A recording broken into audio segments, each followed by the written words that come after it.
One factor that will keep your customers coming back to you is by giving them unique perks or gimmicks that they could do or use in the future. Take the case of Euphony Music Center.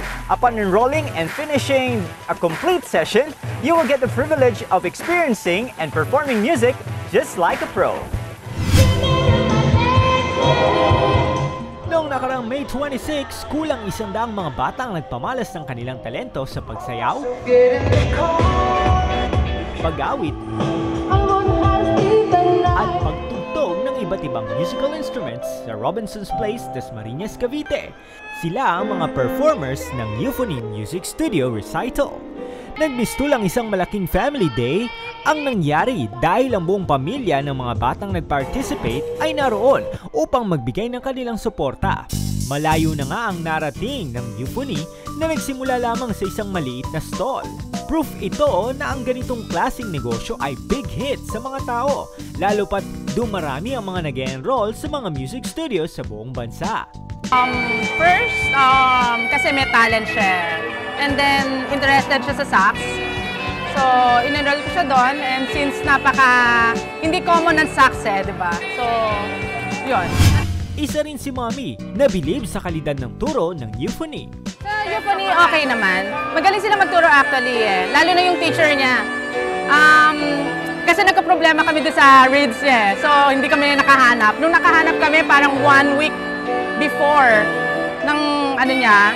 Then, nung binigay sa kanya yung piece niya, 4 days na ituro sa kanya everyday. Cool naman ang performance ng kanyang anak on stage. Masaya naman, tsaka di naman nakaka-nervyos.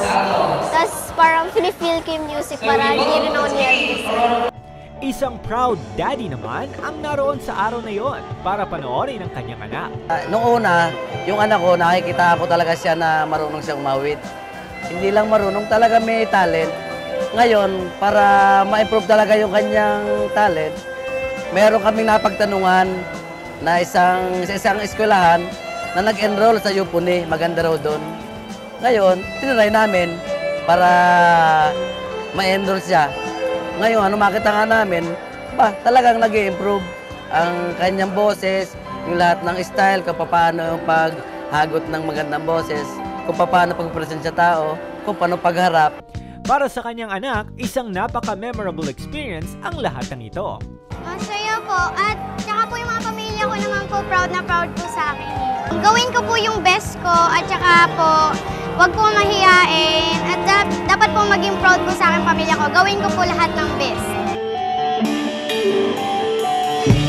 Ang batang ito, aakalain mong veterano na sa pagtugtog ng drums. Hangang-hanga ang mga lahat sa bilis ng kanyang pagpalo. 4 years old pa lang siya nang matuto. Matagal na po ako nag-drums, di na po ako kinakabahan. Kaya masaya po ako para pakita ko po ang galing ko po sa pagda-drums sa mga audience, sa mga bata ko na gusto rin matuto ng mga talent. Mala J-Lo naman sa galing sa pagsayaw ang anak ni Mommy. Ninais niyang ma-enhance pa ang talent ng kanyang baby. Kasi gusto kong ma-develop ang kanyang talent, ma-expose siya. Kumbaga, magkaroon siya ng chance na ma-develop kung anong talent niya. Isang mahalagang payo naman ang tinanggap ng kanyang anak mula sa kanyang teacher. Don't just dance and don't just sing. You have to perform to get the high quality of performing.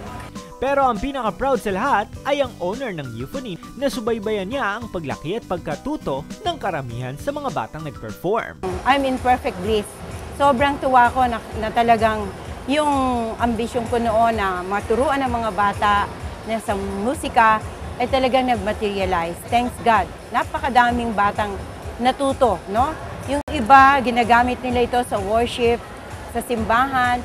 Yung iba naman, ginagamit nila ito sa program nila, sa party. At yung iba, ginagamit nilang income, no? Sa abroad. Marami na kaming students na nag-abroad na talagang ginamit nila, no? Nagtuturi sila sa bahay-bahay.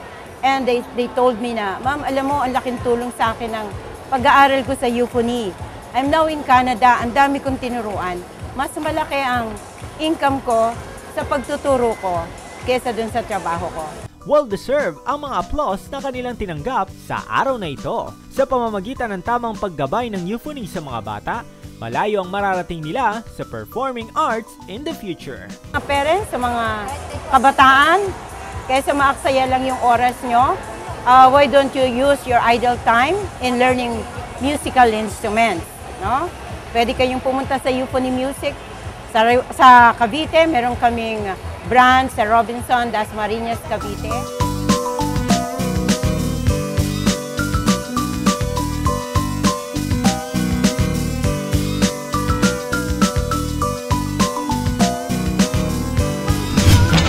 Susunod sa bread and butter.